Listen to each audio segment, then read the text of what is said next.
Dorce Gamalama ceritakan kronologi jatuh di kamar mandi, mengaku sempat kunci pintu dan sulit dibuka. Penyanyi sekaligus pembawa acara Dorce Gamalama menceritakan kronologi dirinya terjatuh di kamar mandi. Sebagai informasi, Dorce Gamalama sempat terjatuh di kamar mandi pada Oktober tahun 2021 tak lama setelah dipulangkan dari Rumah Sakit Primaya, Bekasi, Jawa Barat. Tragedi jatuh di kamar mandi itu membuat Dorce harus kembali dirawat di rumah sakit selama beberapa waktu. Dalam podcast Denny Sumargo, Dorce Gamalama menceritakan kronologi singkat saat terjatuh di kamar mandi. Saat itu, Dorce masuk ke kamar mandi sendirian dan mengunci pintunya. Tak disangka, pintu yang sudah dikunci tidak bisa dibuka lagi oleh Dorce.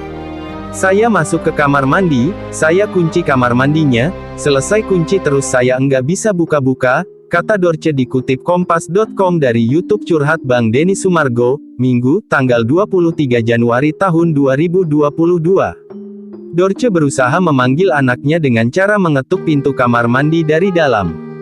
Namun sebelum anaknya datang, Dorce sudah terjatuh karena terpeleset. Saya gedor-gedor pintu anak saya kok enggak bisa dibuka, akhirnya badan saya sakit semua. Tapi enggak darah tinggi enggak pendarahan gitu enggak, tuturnya. Jatuh dulu di kamar mandi, iya, kepeleset di kamar mandi, sambung Dorce. Setelah terjatuh, Dorce kemudian diangkat oleh anaknya dan langsung dibawa ke rumah sakit. Akhirnya saya diangkat, dibawa ke rumah sakit sama Erick Thohir, katanya. Sebelumnya diberitakan, Dorce Gamalama jatuh di kamar mandi usai nekat pergi sendirian. Kemarin ada musibah juga dia nekat ke kamar mandi sendiri karena kan mungkin anak cucunya yang ada di situ pada tidur, pada ketiduran, pada kecapean, kata Hetty saat dihubungi awak media, Selasa tanggal 19 Oktober tahun 2021. Dorce Gamalama tergeletak di kamar mandi dan tak bisa meminta pertolongan. Untungnya, salah satu anak Dorce menyadari ibunya tak ada di tempat tidur dan akhirnya mencari ke kamar mandi. Sampai si kamar mandi, tiba-tiba di kamar mandi katanya jatuh, sudah dalam keadaan geletak gitu tapi enggak apa-apa, enggak teriak, cuma ya gitu dia tetap masih bisa berusaha untuk bangun sendiri, kata Hetty.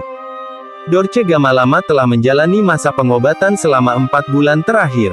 Sahabat Dorce Gamalama, Ira Safira, menyebut saat ini Dorce menderita diabetes dan demensia Alzheimer.